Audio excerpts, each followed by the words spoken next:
Assalamualaikum warahmatullahi wabarakatuh. Perkenalkan, nama saya Muhammad Wijilat Adajana dari kelas manajemen 2B reguler Universitas Muhammadiyah Cirebon. Di sini saya membuat video bertujuan untuk memenuhi salah satu nilai mata kuliah saya, yaitu mata kuliah Kewirausahaan Islami. Saya akan menjelaskan tentang kuis yang berisikan konsep dan definisi kewirausahaan Islami. Kewirausahaan adalah kegiatan menciptakan gagasan atau inovasi baru atau kegiatan jual beli baik berupa barang ataupun jasa yang bertujuan mendapatkan keuntungan. Orang yang berwirausaha disebut wirausahawan atau dalam bahasa Inggrisnya disebut entrepreneur. Sedangkan kewirausahaan Islami yaitu adalah kegiatan usaha yang berlandaskan prinsip-prinsip Islam, di mana wirausahawan menjalankan usahanya sesuai dengan syariat dan ketentuan Islam. Adapun karakteristik kewirausahaan Islam, yang pertama, bertakwa. Sebagai umat Islam harus menjalankan kewajiban perintah Allah Subhanahu wa taala dan menjauhi segala larangan Allah Subhanahu wa taala. Yang kedua adalah halal. Usaha yang kita lakukan harus halal, baik dengan cara mendapatkannya maupun secara prosesnya. Yang ketiga adalah mubazir. Segala sesuatu yang berlebihan bahkan terbuang sia-sia sangat tidak disukai oleh Allah Subhanahu wa taala. Yang keempat, menyembah kepada Allah Subhanahu wa taala. Salah satu kewajiban kita adalah menyembah Allah Subhanahu wa taala sebagai umat Islam agar diberi kemudahan dalam proses berwirausaha. Yang kelima, menjunjung tinggi nilai-nilai moral. Supaya usaha yang kita lakukan mendapat citra baik bagi pelanggan, dan dengan itu dapat memperlancar usaha kita. Yang keenam, dapat dipercaya. Kita harus jujur agar kita mendapatkan kepercayaan dari pelanggan, dan orang yang jujur niscaya diridhoi oleh Allah Subhanahu wa taala. Adapun prinsip dan etika bisnis Islami, yang pertama itu adalah kesatuan atau dalam bahasa Inggrisnya yaitu unity. Konsep tauhid memadukan keseluruhan aspek-aspek kehidupan, baik dalam bidang ekonomi, politik ataupun sosial. Yang kedua adalah keseimbangan atau keadilan. Islam mengharuskan untuk berbuat adil, tak terkecuali kepada pihak yang tidak kita sukai. Terus yang ketiga yaitu kehendak yang bebas. Kebebasan adalah bagian penting dalam nilai etika bisnis Islami, tetapi kebebasan itu tidak boleh merugikan pihak lain. Yang keempat itu kita harus tanggung jawab sebagai entrepreneur. Yang kelima, kebenaran atau kejujuran. Jujur dalam mencari atau memperoleh keuntungan dalam proses akad, atau bahasa ekonominya istilahnya transaksi. Dan ada pula hadis yang menceritakan tentang pengemis yang meminta kepada Rasulullah Muhammad SAW, yang hadis tersebut berisi suatu ketika ada seorang pengemis dari Ansor datang meminta-minta kepada Rasulullah SAW.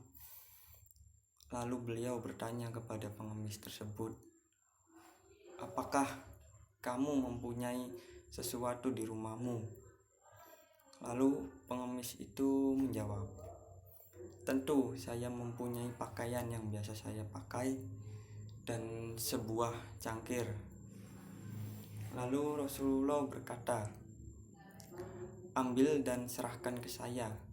Lalu pengemis itu menyerahkan barangnya kepada Rasulullah SAW, dan Rasulullah langsung menawarkan kepada para sahabat, adakah di antara kalian yang ingin membeli ini? Dalam konteks membeli ini adalah pakaian dan sebuah cangkir milik pengemis. Lalu seorang sahabat ada yang menyaut tentang perkataan Nabi berikut, saya beli dengan harga 1 dirham. Lalu Rasulullah menawarkannya kembali, apakah di antara kalian ada yang ingin membayar lebih? Lalu ada seorang sahabat membelinya dengan harga 2 dirham. Rasul menyuruh pengemis itu untuk membelikan uang tersebut, membelinya makanan untuk keluarganya, dan selebihnya Rasul menyuruh untuk membelikannya kampak. Rasulullah bersabda, carilah kayu sebanyak mungkin dan jualah. Selama 2 minggu ini aku tidak ingin melihatmu kembali. Sambil melepas kepergiannya, Rasulullah pun memberikannya ongkos untuk pulang kepada pengemis tersebut.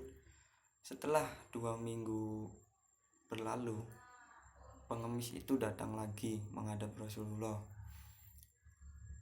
sambil membawa uang sebesar 10 dirham hasil penjualan kayu. Lalu Rasulullah menyuruhnya untuk membeli pakaian dan makanan untuk keluarganya, seraya bersabda, hal ini lebih baik bagimu karena meminta-minta hanya akan membuat noda di wajahmu di akhirat nanti. Tidak layak bagi seseorang meminta-minta kecuali dalam tiga hal. Yang pertama itu fakir miskin yang benar-benar tidak mempunyai apa-apa. Lalu yang kedua, utang yang tidak bisa dibayar. Dan yang ketiga, penyakit yang membuat seseorang tidak bisa melakukan atau tidak bisa berusaha sama sekali. Dan dengan demikian saya pun mempunyai alasan untuk menjadi seorang entrepreneur. Yang pertama itu kebebasan dalam bekerja, dalam segi misalnya memakai seragam kerja. Terus yang kedua batasan umur. Terus yang ketiga jam masuk dan jam pulang. Terus yang kedua agar saya mempunyai kebebasan atas kendali masa depan saya sendiri, kapan dan di mana saya akan bekerja.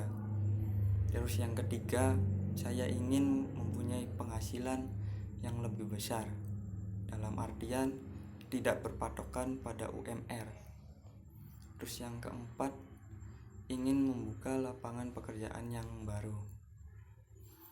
Dan rencana saya ke depan itu saya akan, yang pertama itu akan mengumpulkan modal. Yang kedua bekerja keras dan tekun belajar. Yang ketiga membuat usaha kerajinan seni atau berniaga atau yang lainnya yang bertujuan untuk mendapatkan keuntungan.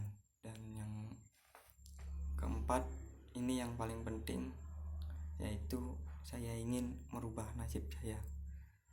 Sekian video dari saya, semoga bermanfaat. Dan jangan lupa like, komen, dan subscribe. Ya, sekian. Terima kasih atas perhatiannya. Kurang lebihnya mohon maaf. Wassalamualaikum warahmatullahi wabarakatuh.